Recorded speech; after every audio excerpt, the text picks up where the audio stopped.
Bonjour à tous, c'est Christophe pour ma chaîne NeoProDFX. Alors aujourd'hui on se retrouve pour la vidéo de présentation d'une imprimante qui m'a été envoyée directement par une marque. Là je les ai contactés et du coup je leur ai demandé si je pouvais tester des machines de leur marque et ils m'ont répondu favorablement en voyant ma chaîne YouTube et du coup ils se sont dit bon on va vous envoyer la Frozen Sonic Mini pour commencer. Et j'espère que ça leur plaira, comme ça si ça leur plaît, moi derrière je pourrais tester peut-être des modèles un peu plus gros et un peu plus poussés. Surtout il y en a une que j'aimerais beaucoup tester chez eux, c'est la Transform. Elle fait des impressions de 40 cm par 30 cm en résine. J'ai oublié de préciser, c'est des imprimantes résine qui font Frozen. Le but de leur machine, en fait, c'est d'avoir des imprimantes 3D résine LCD qui sont plus performantes que les machines standards, avec des simples LED UV ou des trucs comme ça. Là, on a des LED UV aussi, mais on a des matrices de LED qu'ils appellent ParaLED sur la Sonic et sur la Sonic Mini. Là, j'ai la Sonic Mini. Les ParaLED, en fait, c'est une espèce de plaque, en fait, c'est un PCB métallique avec plein de LED UV soudés dessus.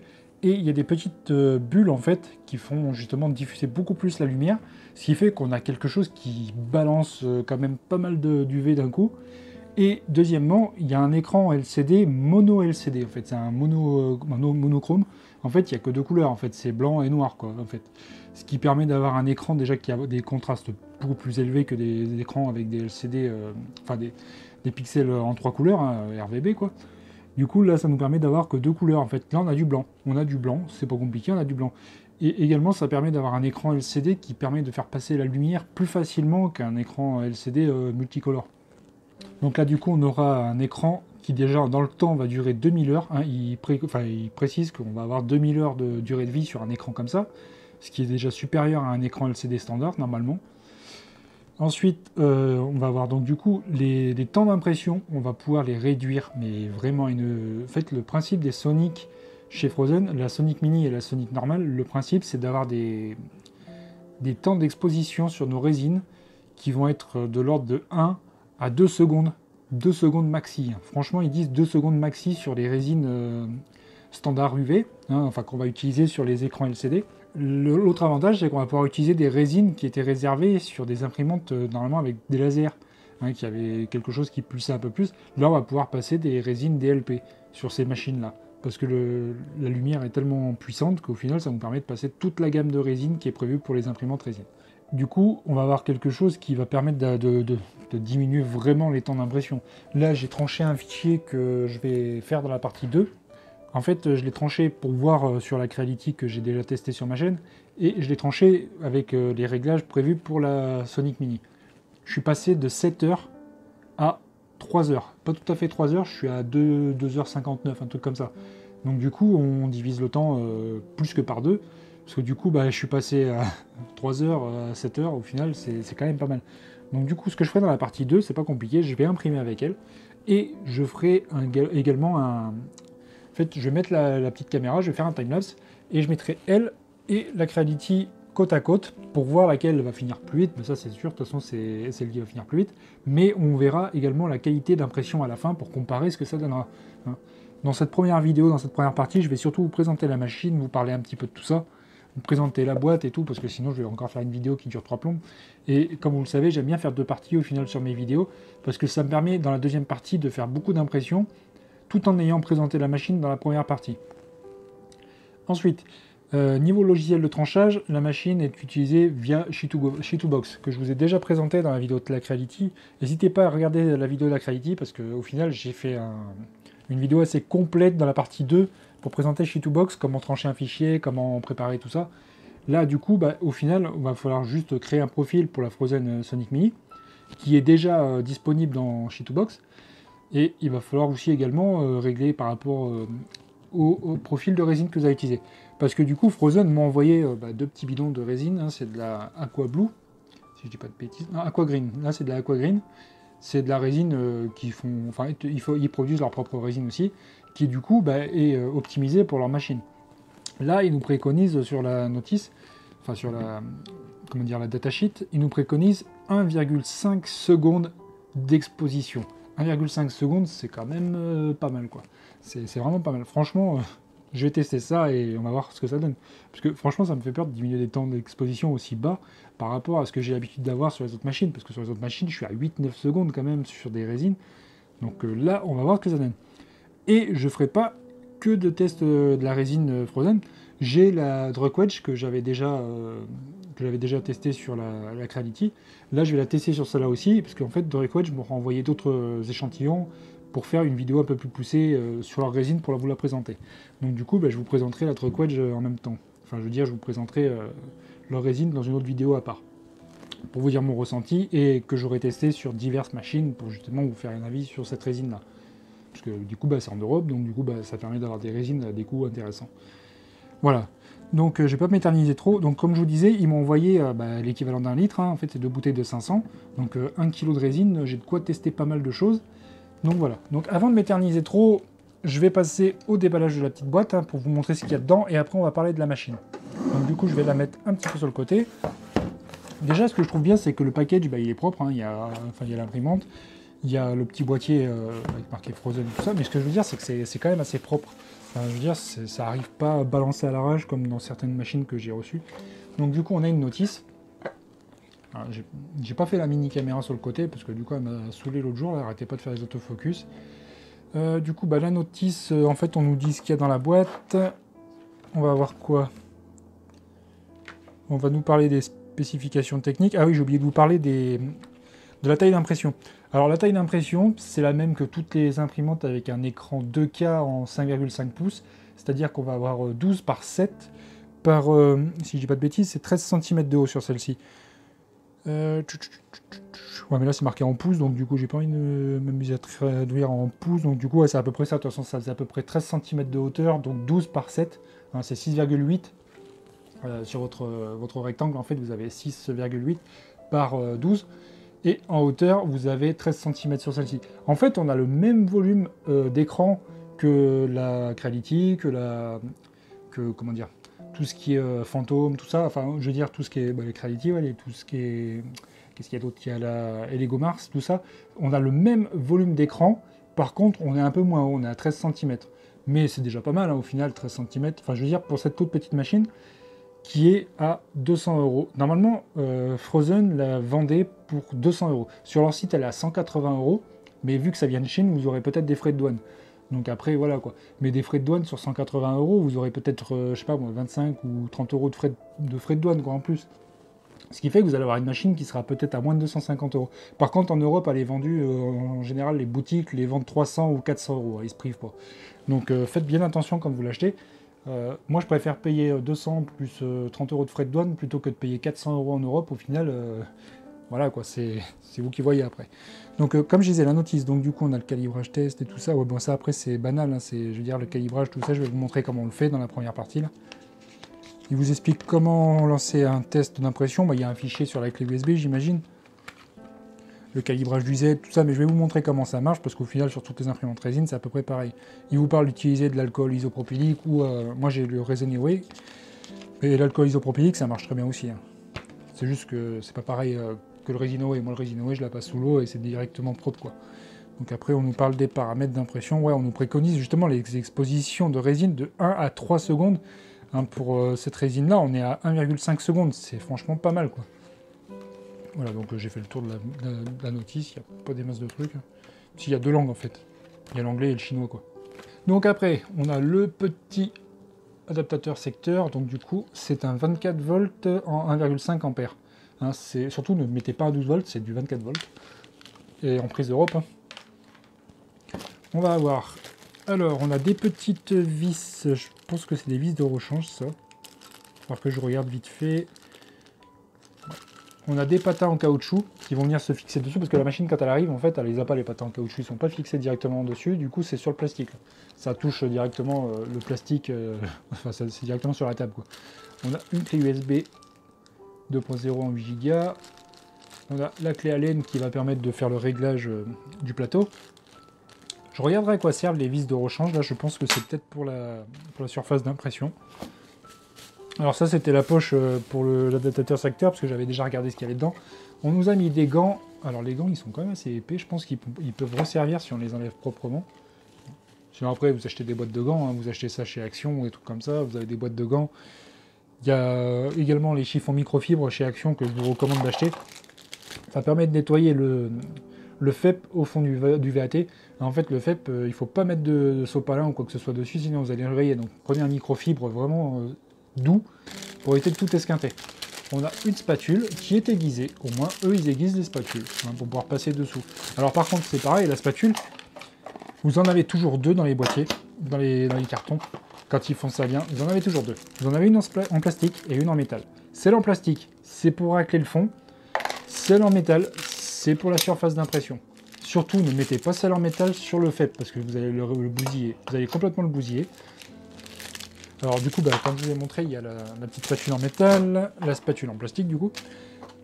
Là, il y a un petit entonnoir. Alors ça, c'est bien parce que ça évite de foutre de la résine partout quand on verse. Et du coup, ce que vous pouvez faire, c'est prendre les petits filtres à thé, là, les petits trucs de théière, vous le mettez par-dessus, et comme ça, vous pouvez reverser votre résine, et également par rapport à ça, et ça évite que par rapport au truc de théière, là, ça coule partout, quoi. Comme ça, vous avez directement dessus, et ça coule directement dedans, et ça filtre s'il y a des petits morceaux d'impression qui restent au fond. Voilà.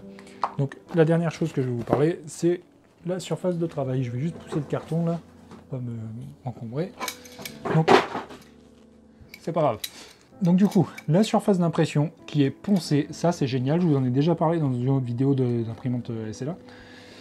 La surface d'impression, quand elle est poncée comme ça, du coup vous allez avoir quelque chose qui adhère beaucoup plus facilement et vos impressions du coup elles ont beaucoup moins de chances de tomber dans le bac et de faire plouf. Pourquoi c'est intéressant d'avoir quelque chose qui est poncé? Parce qu'en fait les micro-rayures, la résine va gonfler dedans et elle va faire une espèce d'adhérence beaucoup plus importante que si c'était entièrement lisse. Si c'est lisse, ça va pas adhérer du coup, en fait ça va glisser et puis ça adhérera pas. Voilà. Donc ensuite, alors par contre le plateau il est basique, hein, il est plat, ce qui fait que du coup la résine elle a tendance à vouloir rester coincée là-dedans. Là après il existe des modèles en STL qui est possible de mettre des espèces de petits fichiers qui font une espèce d'entonnoir inversé quoi en fait, pour pas que la résine reste dedans en fait. Ça vous pouvez l'imprimer. Alors après vous voyez que là c'est pas serré. Je pense que les vis là qui sont dessus c'est des vis de rechange pour mettre sur lui du coup. Après, j'ai vu sur leur site, ils en vendaient d'autres, des modèles comme ça, enfin ils en vendent des pièces de rechange quoi. Hein, il y en a un qui est différent de celui-ci, là, qui a justement la forme qui est un peu biseautée, qui est prévu pour justement, je crois, les modèles supérieurs, mais qui s'adapte sur celle-ci en fait. Voilà, donc du coup, ça je vous ai montré. Maintenant, je vais vous présenter la machine, je vais mettre ça dessus et je vais la brancher. Donc du coup, on a un capot rouge, en plexi assez épais. C'est pareil, il a une forme... il a une forme en fait. Hein. Il n'est pas entièrement rectangulaire. Il y a l'avant qui est un peu plus large que l'arrière en fait. Ce qui fait que vous avez une position qui se met dans un sens et pas dans l'autre. Sinon ça va être décalé et ça va pas bien l'ajuster dessus. Ça, il faudra bien regarder ça quand vous le montrez. Mais après ça c'est vraiment banal quoi. Je veux dire quand vous le mettez dessus, ça gêne pas des masses non plus. Alors du coup ça se pose comment? Ça se passe. Alors du coup il faut démonter la petite vis comme ça. Au maximum.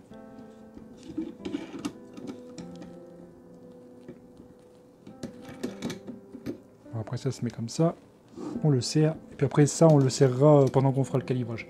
Alors après, autre chose sur la machine qui est vraiment intéressant, c'est qu'on a des rails maintenant sur les imprimantes résine comme ça, on a des rails maintenant, ce qui fait qu'on a un axe qui est beaucoup plus stable, on n'a pas de wobble comme on appelle ça, hein, de petites vibrations.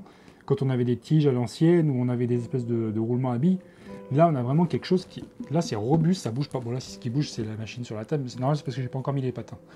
Du coup, on a...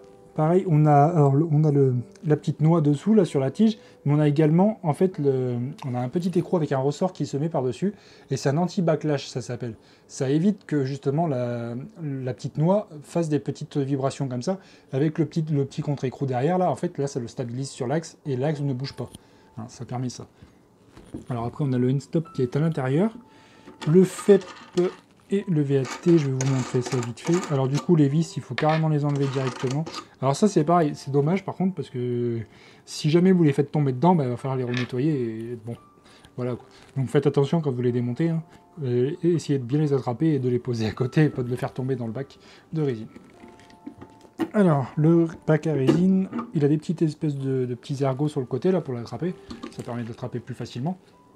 Ensuite, alors, l'avantage, c'est qu'il est transparent, ce qui fait que vous allez voir votre niveau de résine à travers, et ça, c'est pas mal. Ça permettra de voir s'il reste de la résine pendant que vous imprimez.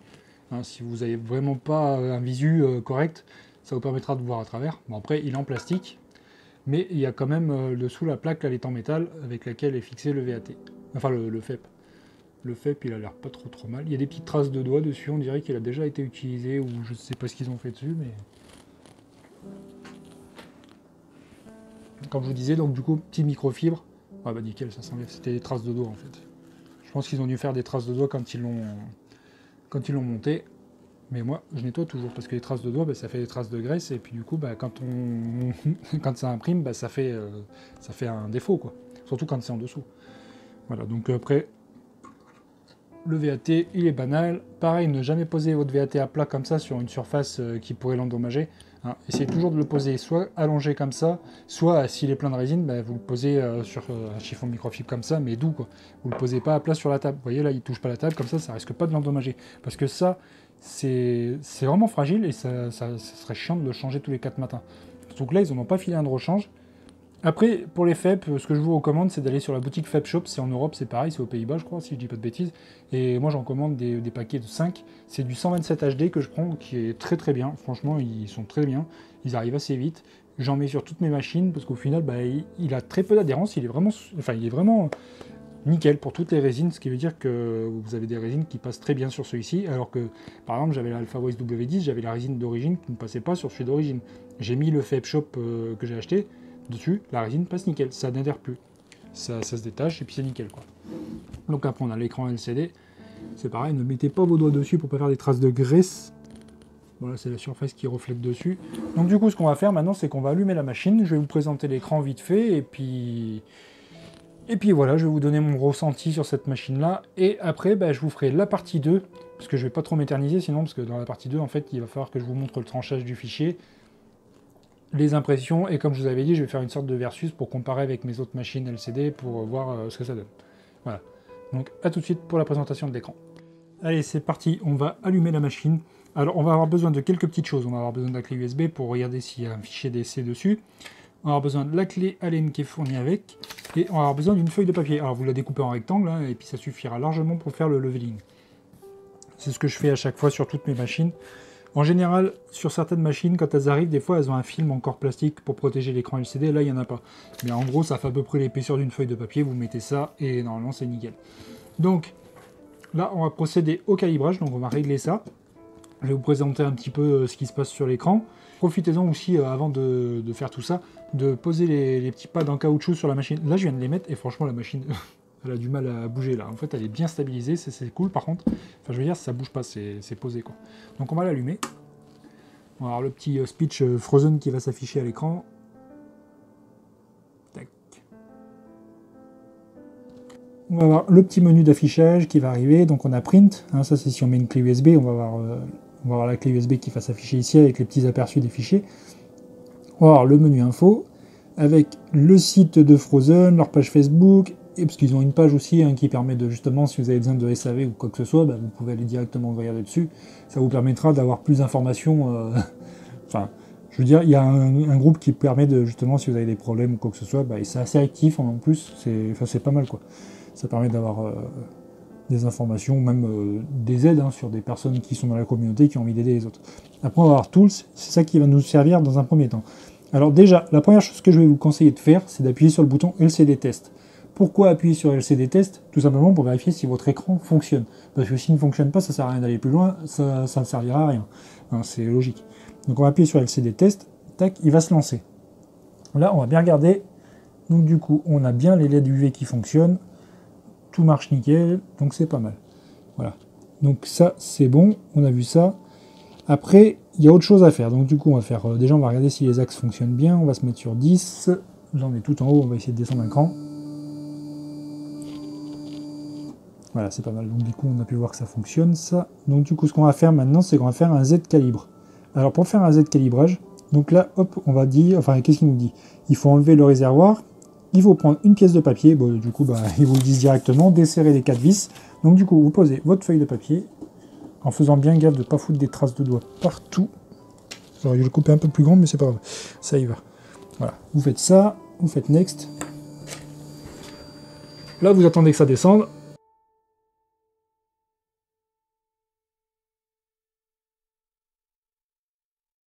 Voilà, nous sommes arrivés à destination.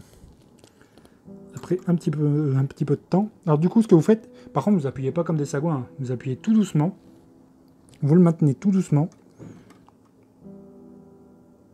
Vous serrez les petites vis là. Tac. C'est pareil, hein, vous ne serrez pas comme des sagouins, ça non plus.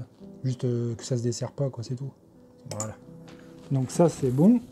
Maintenant, on n'a plus qu'à appuyer sur Down, ça va remonter. On vire la feuille de papier.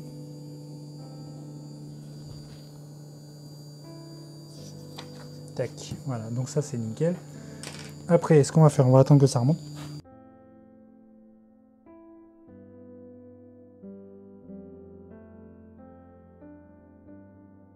Et maintenant, ce que je vous suggère de faire, avant de mettre de la résine dans le bac, c'est de faire ça. Vous posez ça ici, et vous lancez une impression à vide. Vous savez pourquoi? Tout simplement parce que ça va nous permettre de voir. Parce qu'en fait, tout à l'heure, on n'a pas vu si l'écran, en fait, il s'affichait... enfin, je veux dire, si l'image s'affichait sur l'écran. On a juste vu une image blanche. Là, ce que je veux voir, c'est si l'écran affiche vraiment quelque chose au fond. C'est super important de vérifier ça sur vos machines au départ. Donc du coup, on va faire retour, on va aller sur print. Et là, est-ce qu'il y a des fichiers? Ouais, il y a 2 fichiers. Donc du coup, on va prendre ça. On va cliquer sur OK. Alors ça, celui-là en 30. On va mettre celui-là en 50. Et là, on appuie sur Go. Ce qui est bien, c'est qu'on a toutes les étapes qui vont s'afficher sur l'écran. Ça, c'est cool. Hein, on va avoir toutes les couches, une par une, qui vont s'afficher. Ça, j'aime vraiment ce système qu'ils ont fait. Maintenant, on a un petit paramètre là. Qu'est-ce que c'est? C'est nos temps d'exposition. Donc du coup, la première couche à 6 secondes. Et les autres couches, elles sont réglées à 2 secondes 2 là, sur celui-là. Ce qui n'est pas trop, ce qui m'a trop mal, hein. Franchement, 2 secondes 2 pour un fichier comme ça, il fait 700 couches, c'est vraiment pas mal, hein. Vraiment pas mal. Bah, du coup, ça vous permet de calculer, hein, ça fait 1400 secondes, quoi. Sans compter les 6 secondes des premières couches. Donc du coup, ce que je vais faire, c'est que je vais regarder au fond, on va voir si ça se passe bien. Je vais essayer de vous l'orienter pour que vous voyez quelque chose. Par contre, j'ai peut-être appuyé, non c'est bon, c'est parti là. Tac. Donc là, je ne sais pas si vous verrez quelque chose à la caméra, si vous voyez bien. Donc vous voyez que toutes les formes sont là. Là, ça, putain, ça pulse. Hein. Quand on se met bien en face du blanc, ça pulse par contre. Je ne sais pas si vous verrez quelque chose. Ah putain, ça balance. Hein.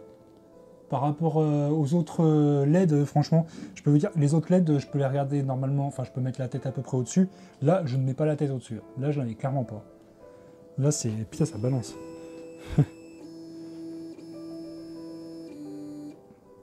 Bon, du coup, on a vu que l'écran LCD fonctionne.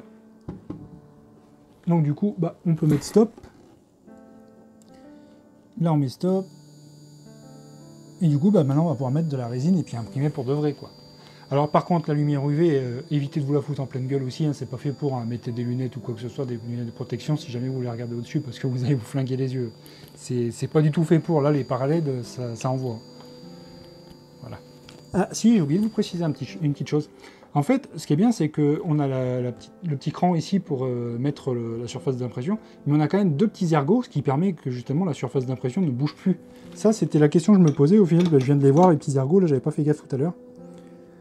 Et au final, bah, ça permet que là, au final, la surface d'impression, bah, on n'a plus jamais à la recalibrer techniquement. Voilà, donc du coup, ce que je vais faire, c'est que maintenant, je vais mettre de la résine dans le bac, et on est prêt à imprimer. Je vous retrouverai pour la partie 2, donc on va parler des impressions et tout ça. Hein, je vais vraiment vous donner mon ressenti après. Là, je voulais vraiment vous faire une vidéo pour vous parler de la machine, sinon moi je fais toujours des vidéos qui durent assez longtemps. Donc voilà, c'était vraiment la partie 1, là, c'était présentation. Il n'y a pas de roulement en haut, hein, c'est juste guidé. Ça c'est pratique au final, ça évite qu'il y ait trop de contraintes sur la tige, hein, j'ai oublié de vous parler de ça. Je regarde encore quelques petites choses, mais franchement, pour l'instant, mon ressenti c'est que tout a l'air bien. Ça a l'air costaud, ça a l'air... franchement, ça bouge pas. Hein. La structure est vraiment costaud, c'est vraiment stable. Donc maintenant, il n'y a plus qu'à voir au niveau des impressions.